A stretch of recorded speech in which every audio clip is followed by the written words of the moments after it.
एक छोटा सा गांव था जिसे मंगलीपुर कहा जाता था। वहां शेखर नाम का एक गरीब आदमी रहता था।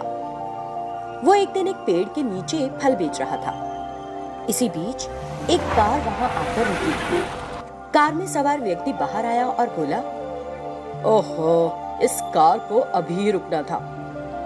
इतना कहते हुए वो आदमी शेखर के पास पहुंचा। शेखर को देखकर वो बहुत चक्का रह गया। ओ माय गॉड, क्या तुम मेरे जैसे हो? ये एक सपना है या सच्चाई है? मैं भी वही देख रहा हूँ सर। मुझे भी समझ नहीं आ रहा कि आप मेरे जैसे कैसे हो सकते हो। दोनों आपस में बात करने लगते हैं। तभी शेखर, आपका नाम क्या है? शायद आपने प्रसाद बताया है ना?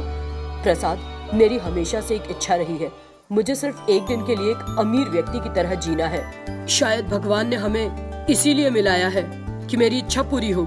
जरूर, फिर हमारे घर आ जाओ। नहीं, मेहमान की तरह नहीं, करोड़ों के मालिक की तरह। मैं केवल 2 दिनों के लिए आपके घर रहूंगा और आप मेरे घर पर। प्लीज इनकार मत कीजिएगा। और प्रसाद कहता है, ठीक है। वो अपना पूरा पता देता है और फिर दोनों एक दूसरे के घर चले जाते हैं। शेखर उस आलीशान इमारत में अपनी भव्य कार में घुसता है और उस इमारत को देखकर हैरान हो जाता है। सोचने लगता है, ओह माय गॉड। ये सोचकर वो अंदर जाता है कि उसने इतनी बड़ी इमारत कभी नहीं देखी। दूसरी तरफ प्रसाद उसकी झोपड़ी में जाता है। घर की हालत देखकर वो बहुत दुखी होता है। अरे, कितने आश्चर्य की बात है कि ऐसी मुश्किल स्थिति में भी लोग रहते हैं। इस तरह वो दुखी महसूस करता है। इस बीच शेखर के पिता ने प्रसाद को देखा और सोचा कि वो शेखर है। अरे, क्या तुम पैसे ला सके या आज भी हमें बिना खाए उपवास करना होगा? नहीं पिताजी, मैं आज आपके लिए पैसे ले आया हूँ। उसके पास जो पैसा होता है वो उन्हें दे देता है। शेखर के पिता देखकर बहुत खुश हुए। आज हम दोनों खाना खा सकते हैं। कितने दिन हो गए हम लोगों ने भरपेट खाना ही नहीं खाया है, वो कहता है। इसके बाद वे दोपहर का भोजन करते हैं और कुछ देर आराम भी करते हैं। अपने मन में प्रसाद, मैं कितना सारा पैसा बर्बाद कर देता हूँ। यदि लोगों के बीच बराबर धन बटे तो वे अपना भर पेट खा सकते हैं। ये सोचकर वो आराम करता है। दूसरी तरफ शेखर, हे भगवान, एक अकेला आदमी कितना खाना खाएगा? 4 परिवार इस खाने से अपना पेट भर सकते हैं। ये सोचकर उसे जितना खाना होता है वो खा लेता है। दिन बीतने लगे। अमीर घर में शेखर जिंदगी के मजे ले रहा था। प्रसाद, जो कि शेखर के घर में था, गरीबी झेल रहा था और बहुत परेशानी में था। इस तरह 2 दिन बीत गए। दोनों उस जगह पर लौटते हैं जहां वो पहली बार मिले थे। जब वे दोनों बातें कर रहे थे, शेखर को देखकर एक व्यक्ति ने सोचा कि वो प्रसाद है। प्रसाद, बहुत दिनों से मैं तुम्हें तलाश रहा था। आज बताता हूँ तुम्हें। वो उसे मारने आता है, लेकिन शेखर उल्टा उसकी पिटाई लगाने लगता है। नहीं प्रसाद, प्लीज मुझे मत मारो। मैं फिर कभी तुम्हारे पास नहीं आऊंगा। ये कहते हुए वो वहां से भाग गया। ये कौन है प्रसाद? कौन था जो तुम्हें मारना चाहता था और क्यों? अगर पास पैसा हो ना, तो हम इस तरह की दुर्घटनाओं को अवॉइड नहीं कर सकते। हर कदम पर दुश्मन अधिक होते हैं जो हमारा नुकसान करते हैं, उन लोगों की तुलना में जो हमारे लिए अच्छा करते हैं। बिजनेस में एक दूसरी पार्टी से मेरे मतभेद है। ये उसी का आदमी होना चाहिए, वो कहता है। लेकिन सावधान, ऐसे लोगों से तुम्हारी जान को खतरा है। हाँ, लेकिन इसीलिए तो मैं अपने साथ बॉडीगार्ड रखता हूँ। क्या तुम उन्हें नहीं लेकर आए? नहीं, वे वैसे भी हर जगह मेरा पीछा कर रहे थे। जब मैं यहाँ आ रहा था तो मैंने उन्हें बेवकूफ बना दिया। अच्छा काम किया। जो भी हो, तुमने वैसे भी उनसे मेरी जान बचाई है। धन्यवाद। इसके लिए मैं तुमको एक उपहार दूंगा। शेखर उसके ऐसे कहने से बहुत खुश हुआ। दिन बीतते गए और जैसे कि प्रसाद ने कहा था, उसने शेखर को उपहार में एक बड़ा होटल दिया। देखो शेखर, अब से ये होटल तुम्हारा है।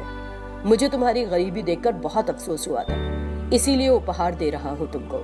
तुम्हें इससे होने वाली आय के साथ कई लोगों की मदद करनी चाहिए। साथ ही तुमको गरीब लोगों को रोजगार भी देना होगा, तभी इस पैसे का सही उपयोग होगा। तुमने जैसा कहा है मैं वैसा ही करूंगा। वो फिर अपने पिता को सब कुछ बताता है जो हुआ। उसके पिता बहुत हैरान होते हैं। उसके बाद उन्होंने प्रसाद को धन्यवाद दिया। बहुत बहुत धन्यवाद बेटा, आपकी दया की बदौलत हमारे जीवन में नई रोशनी आई है। वो ऐसा कहता है। शेखर अपने होटल को मुस्तैदी से चलाता है। वो पैसे कमाने के साथ साथ गरीबों की मदद करके खुशी से रहता है। वो एक सुंदर गांव था।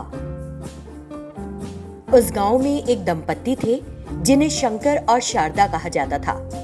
उनकी एक बेटी थी 16 साल की, जिसका नाम था पावनी। वो एक बड़ी पेटू लड़की थी, हमेशा कुछ न कुछ खाती ही रहती। कितना खाती हो तुम? भूतों की तरह खा रही हो। हमारे घर आने वाला हर कोई तुमको देखकर मजाक उड़ाता है। ऐसा लगता है कि तुम कॉलोनी के बच्चों का खाना भी छीन लेती हो। मेरी गलती नहीं है माँ। अगर मुझे भोजन दिखाई देता है तो मैं खुद को रोक नहीं पाती हूँ। मुझे लगता है कि मुझे तुरंत खा लेना चाहिए।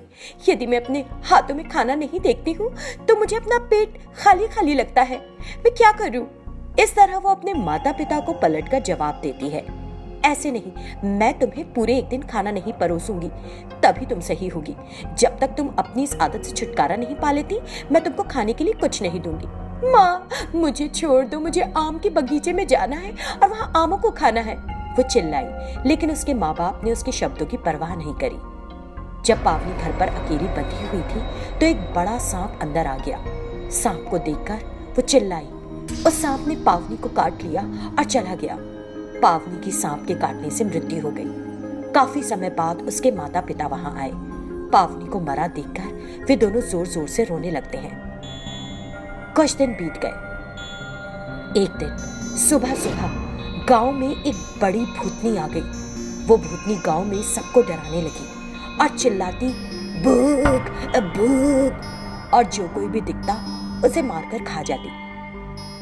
तब ग्राम प्रधान मजबूर होकर उस भूतनी के पास गया और पूछा, कौन हो तुम? तुम हमारे गांव के लोगों को क्यों मार रही हो? तुम मेरे सामने आकर खड़े हो जाओ, मैं तुम्हें भी मार डालूंगी। तुम मुझे कुछ नहीं कर सकती। मेरे पास एक ताबीज है जो स्वामी जी ने दिया है। यहाँ से चली जाओ। मैं तुम्हें कुछ भी नहीं कर सकती, लेकिन मैं गांव के लोगों को तो मार सकती हूँ। उन्हें मारूंगी और अपनी भूख मिटाऊंगी। तुमको क्या चाहिए? अगर तुम इंसानों को मारकर नहीं खाओगी तो तुम्हारी भूख शांत नहीं होगी। तो मुझे रोज भोजन दो, मैं गांव में प्रवेश नहीं करूंगी।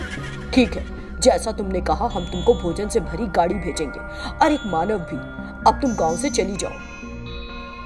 ठीक है, मैं चली जाऊंगी, लेकिन अगर तुमने मुझे वो भोजन नहीं दिया तो तुम्हारी खैर नहीं। मैं आऊंगी और सबको खा जाऊंगी, समझ लेना। नहीं, मैं अपनी बात पर अडिग हूँ। हम तुम्हें ढेर भर खाना भेजेंगे और एक आदमी भी। उसने ऐसा कहा तो भूतनी ने कहा ठीक है, और वहां से चली गई। अगले दिन ग्राम प्रधान ने उसे भोजन से भरी एक गाड़ी और एक घर से एक इंसान भी दिया। भूतनी ने खाना खाया और फिर मानव को मार डाला और उसे भी खा गई। ऐसे रोज होने लगा। सभी लोग डर सहमे रहते। फिर एक दिन शंकर के परिवार की बारी आई। शंकर अपनी पत्नी से, तुम सावधान रहना, मैं जाऊंगा। आज मैं उस भूत के हाथों मर जाऊंगा। आंसू भरी आंखों से पत्नी ने कहा, मैं भी आऊंगी तुम्हारे साथ। हम दोनों उसके हाथों मर जाएंगे। यूं भी हमने अपनी बेटी को खो दिया और अब तुम भी। नहीं, मैं किसके सहारे रहूंगी? मुझे भी साथ ले चलो, मैं भी तुम्हारे साथ जाऊंगी। मुझे नहीं रहना। ऐसा ना कहो। वो रोया और उसे मनाने की कोशिश की। कई बार कहने के बाद भी उसने नहीं सुना, इसलिए वो उसे अपने साथ ले गया। उन्होंने भोजन लिया और दोनों भूतनी के पास गए। तब तक भूतनी की भूख बहुत बढ़ चुकी थी। वो पीछे से आई और पूरा खाना खा लिया। उसके बाद वो उन्हें मारने के लिए तैयार हो गई। वो भूतनी उन्हें देखकर, माँ, पापा। जब भूतनी ने ऐसा कहा तो वे चौंक गए। भूतनी तुरंत उनकी बेटी पावनी बन गई और आंसुओं से भरकर बोली, माँ पापा मैं मर गई और भूतनी बन गई। मेरी अंतिम इच्छा आप दोनों को देखने की थी। फिर उसने बताया कि उसके साथ क्या हुआ था। माँ बाप दोनों रोते हैं। ये क्या, तुम भूत बन गई और गांव के लोगों को मार रही हो।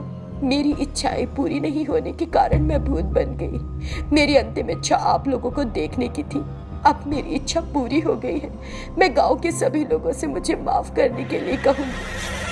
वो बहुत रोती है और फिर वहां से गायब हो जाती है। माँ बाप उदासी के साथ गांव वापस आते हैं। गांव के सभी लोग उन्हें देखकर चौंक जाते हैं। फिर वे उन्हें सब कुछ बताते हैं जो हुआ। ये सुनकर वे सभी चौंक गए। दोनों माँ बाप उनकी भूत बन चुकी बेटी की तरफ से सबसे माफ करने के लिए विनती करते हैं। इसमें तुम्हारी कोई गलती नहीं, जो कुछ भाग्य में लिखा है वो होके रहेगा। खैर जो भी हो, कम से कम अब हमें उससे छुटकारा मिल गया है। हम सभी खुशी से रह सकते हैं। उन्होंने ऐसा कहा और वहां से चले गए। इस तरह उस भूतनी ने अपनी आखिरी इच्छा पूरी की और वहां से गायब हो गई। भूतनी के डर के बिना सभी गांव के लोग तब से खुशी से रह रहे हैं।